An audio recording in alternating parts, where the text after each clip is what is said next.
আসসালামু আলাইকুম ওয়া রাহমাতুল্লাহি ওয়া বারাকাতুহু। ইন্নাল হামদালিল্লাহি নাহমাদুহু ওয়া নাস্তাঈনুহু ওয়া নাস্তাগফিরুহু ওয়া নু'মিনু বিহি ওয়া নাতাওয়াক্কালু আলাইহি ওয়া নাউযু বিল্লাহি মিন শুরুরি আনফুসিনা ওয়া মিন সাইয়্যাতি আ'মালিনা। মান ইয়াহদিহিল্লাহু ফালা মুদিল্লা লাহু ওয়া মান ইউদ্লিল ফালা হাদিয়া লাহু ওয়া নাশহাদু আন লা ইলাহা ইল্লাল্লাহু ওয়াহদাহু লা শারীকা লাহু আম্মা বা'দ। فقد قال الله تعالى وتبارك وتعالى في كلامه المجيد وفرقانه الحميد: وعاشروهن بالمعروف. وقال تعالى: ولن تستطيعوا أن تعدلوا بين النساء ولو حرصتم فلا تميلوا كل الميل فتذروها كالمعلقة وإن تصلحوا وتتقوا فإن الله كان غفورا رحيما। আমি যে আপনাদের সামনে আয়াত পাঠ করেছি, এই আয়াতে কারিমার আলোচ্য বিষয় হলো নারীর অধিকার।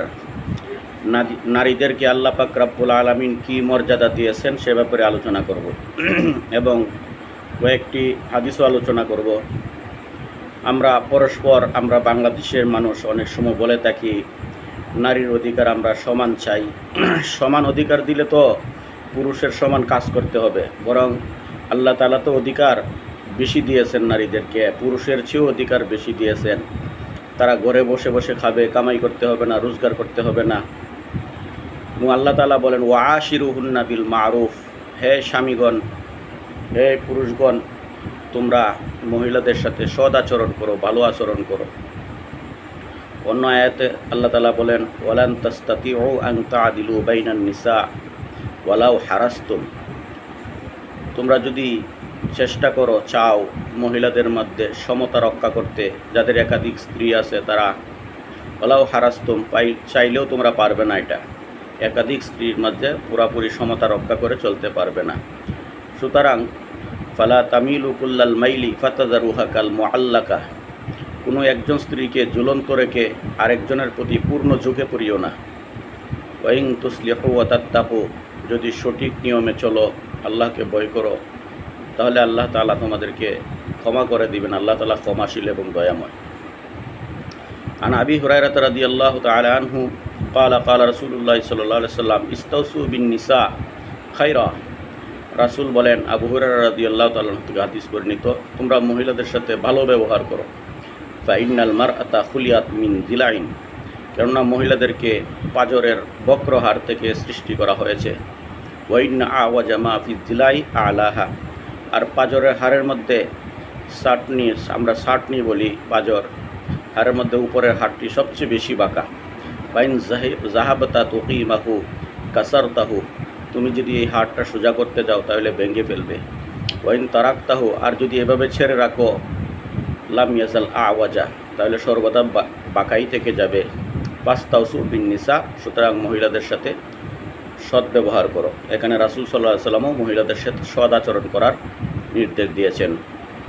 ওয়াফি রিওয়ায়াতি সহিহাইন, বুখারী মুসলিমের অন্য এক বর্ণনা আছে, আল মারআতু কাদ্দিলাই, মহিলারা হলো পাজরের হাড়ের ন্যায় বাঁকা। ইন আকামতাহা কাসারতাহা, যদি তুমি সোজা করতে চাও তাহলে ভেঙে যাবে। ওয়াইন ইস্তামতা'তা বিহা ইস্তামতা'তা ওয়া ফিহা ইওয়াজুন, আর যদি তার দ্বারা সুযোগ সুবিধা ভোগ করতে চাও, উপকার হাসিল করতে চাও, এটা পারবে। এর মধ্যে বাঁকা থাকবেই, দেখেই যাবে, অর্থাৎ বক্রতা নিয়েই তোমার চলতে হবে, ব্যবহার করতে হবে।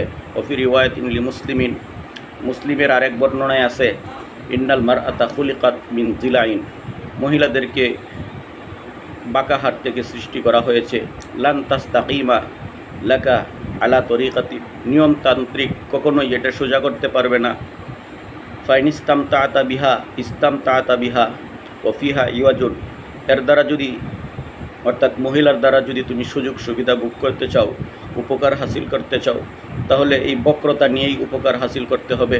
ওয়াইন জাহাবতা তুকিমাহা কাসারতাহা, আর যদি তুমি সোজা করতে যাও তাহলে এটা ভেঙে যাবে। ওয়া কাসরুহা তলাকু, সোজা করার অর্থ হলো তুমি যদি সোজা করতে চাও অর্থাৎ তালাক হয়ে যাবে, ভেঙে যাবে। আরেক হাদিসের মধ্যে আসছে, আন আবি শুরাইহিন খুয়াইলিদ ইবনে আমরিল খুজাই রাদিয়াল্লাহু আনহু আন নবী সাল্লাল্লাহু আলাইহি ওয়াসাল্লাম, নবী সাল্লাল্লাহু আলাইহি ওয়াসাল্লাম থেকে বর্ণিত, ক্বালা নবী সাল্লাল্লাহু আলাইহি ওয়াসাল্লাম আল্লাহুম্মা ইন্নী উহাররিজু হাক্কা যিফাইনি আল ইয়াতীমি ওয়াল মারআতি, আমি দুই দুর্বল অর্থাৎ এতিম এবং মহিলার হক নষ্টকারীর অপরাধ এবং পাপ সুনির্দিষ্ট করে রেখেছি। অর্থাৎ দুইজন দুর্বল, অর্থাৎ মহিলাদেরকে দুর্বলের অন্তর্ভুক্ত করা হয়েছে হাদিসের ভাষায়, এবং এতিমকেও হাদিসের ভাষায় দুর্বল বলা হয়েছে। এতিমদের হক নষ্ট করতেও এবং মহিলাদের হক নষ্ট করতেও রাসূল সাল্লাল্লাহু আলাইহি সাল্লাম নিষেধ করেছেন। আল্লাহ তাআলা আমাদেরকে নারী এবং এতিমের হক রক্ষা করে চলার তৌফিক দান করুন, আমিন।